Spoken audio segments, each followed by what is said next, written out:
in the previous chapter. He so immersed himself in those romances that he spent whole days and nights over them, and so with little sleep and much reading, his brains dried up, and he lost his wits.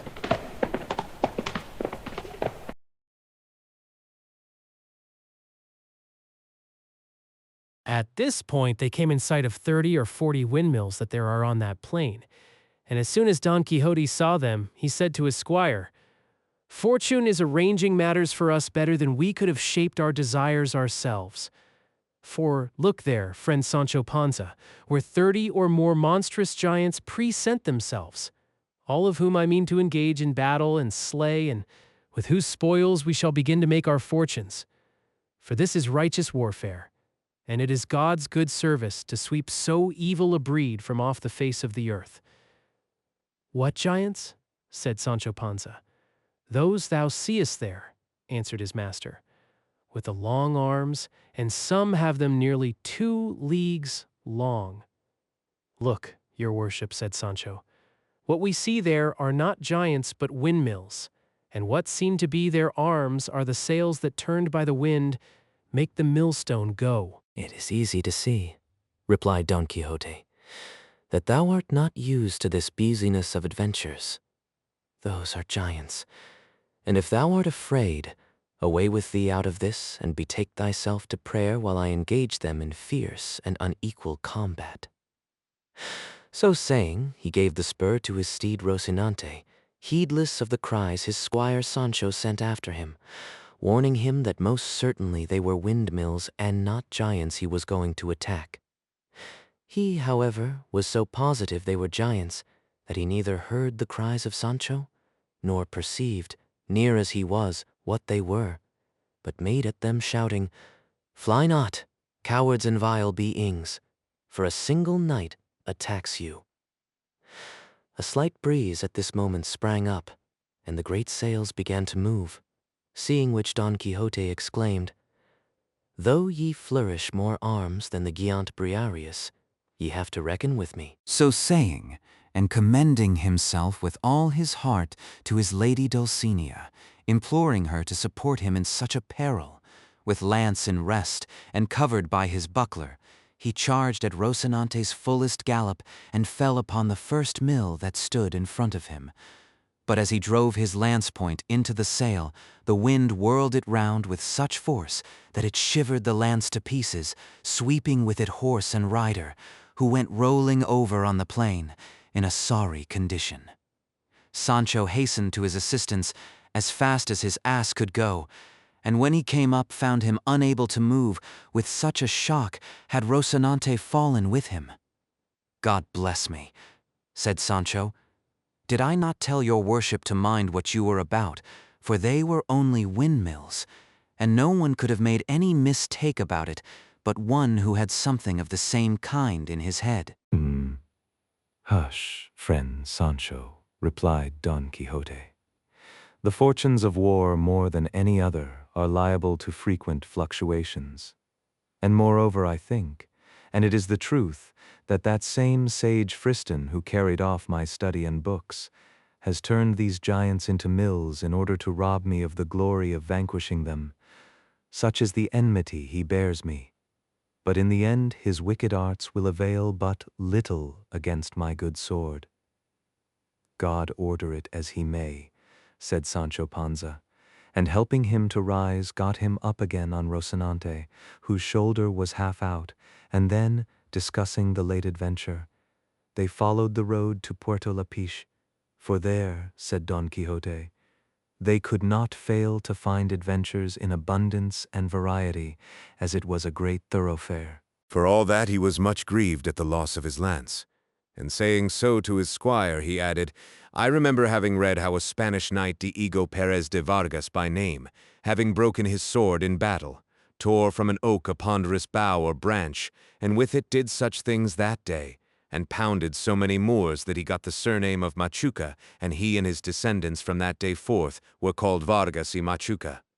I mention this because from the first oak I see, I mean to rend such another branch, large and stout like that, with which I am determined and resolved to do such deeds that thou mayest deem thyself very fortunate in being found worthy to come and see them, and be an eye-witness of things that will with difficulty be believed."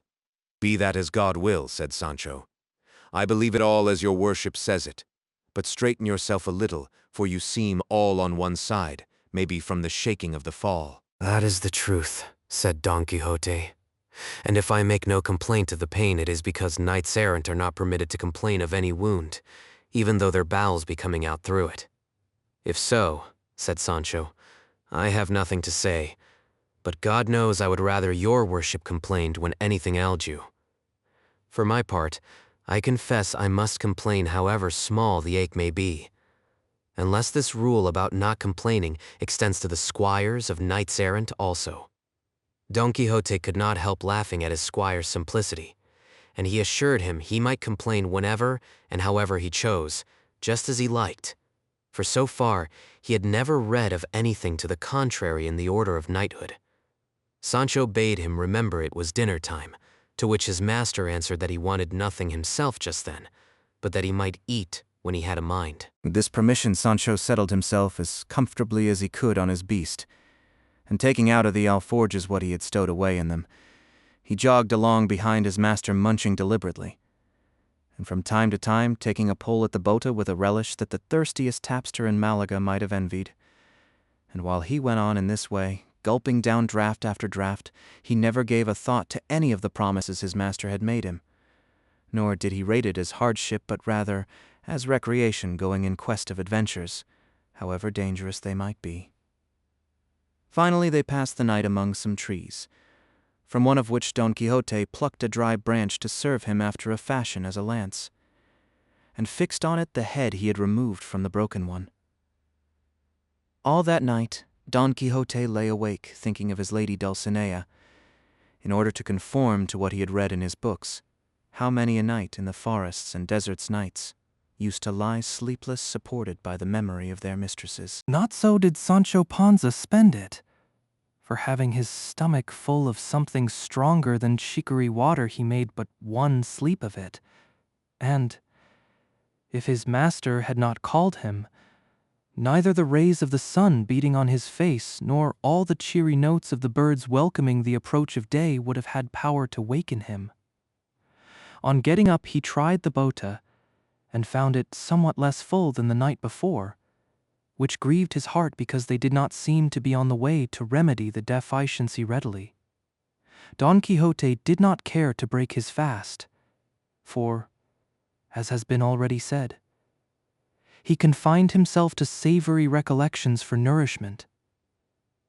They returned to the road they had set out with, leading to Puerto Lapiche, and at 3 in the afternoon they came in sight of it. "Here, brother Sancho Panza," said Don Quixote, when he saw it, "we may plunge our hands up to the elbows in what they call adventures." "But observe, even shouldst thou see me in the greatest danger in the world, thou must not put a hand to thy sword in my defence, unless indeed thou perceivest that those who assail me are rabble or base folk. For in that case thou mayest very properly aid me. But if they be knights, it is on no account permitted or allowed thee by the laws of knighthood to help me until thou hast been dubbed a knight."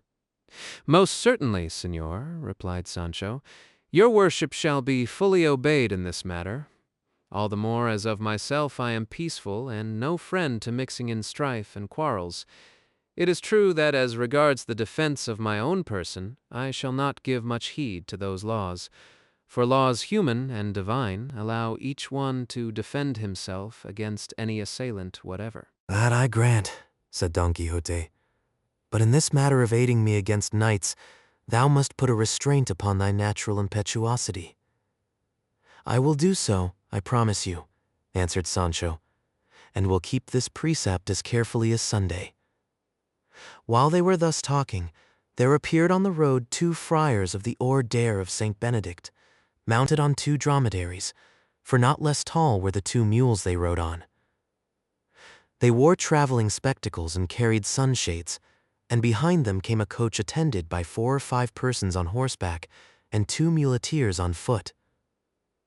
In the coach there was, as afterwards appeared, a Biscay lady on her way to Seville, where her husband was about to take passage for the Indies with an appointment of high honor. The friars, though going the same road, were not in her company. But the moment Don Quixote perceived them, he said to his squire, "Either I am mistaken, or this is going to be the most famous adventure that has ever been seen.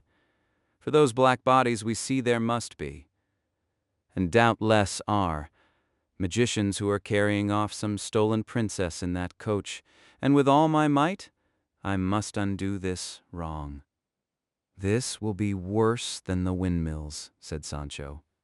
"Look, señor, those are friars of Saint Benedict, and the coach plainly belongs to some travelers. I tell you to mind well what you are about, and don't let the devil mislead you." "I have told thee already, Sancho," replied Don Quixote, "that on the subject of adventures thou knowest little. What I say is the truth, as thou shalt see presently." So saying, he advanced and posted himself in the middle of the road along which the friars were coming. And as soon as he thought they had come near enough to hear what he said, he cried aloud, "Devilish and unnatural beings, release instantly the high-born princesses whom you are carrying off by force in this coach. Else prepare to meet a speedy death as the just punishment of your evil deeds."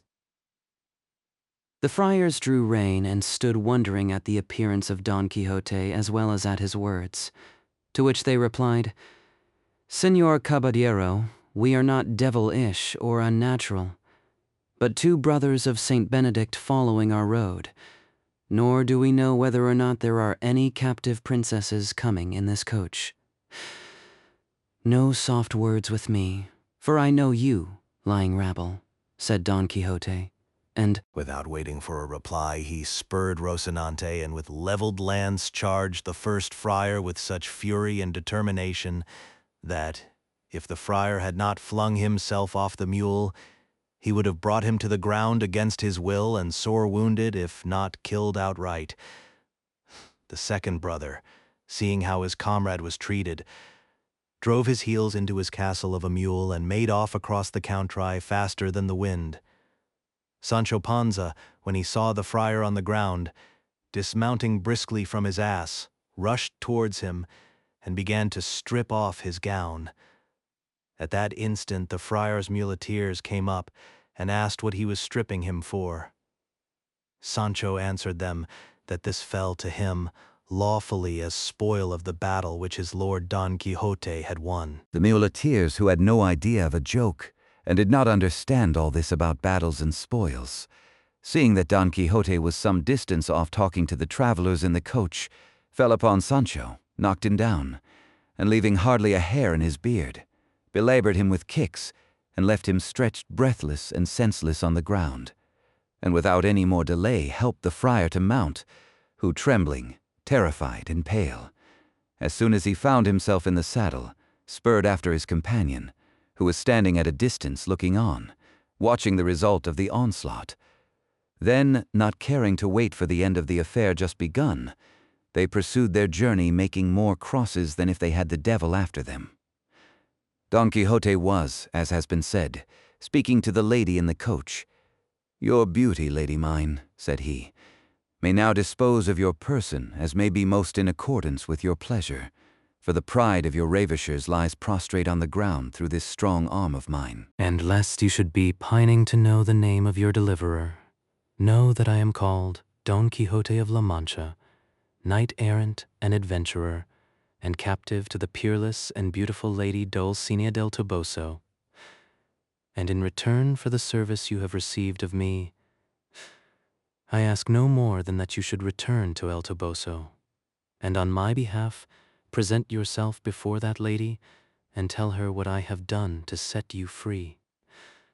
One of the squires in attendance upon the coach, a Biscayan, was listening to all Don Quixote was saying, and perceiving that he would not allow the coach to go on, but was saying it must return at once to El Toboso, he made at him, and seizing his lance addressed him in bad Castilian, and worse Biscayan after his fashion, Begone, caballero, and ill go with thee.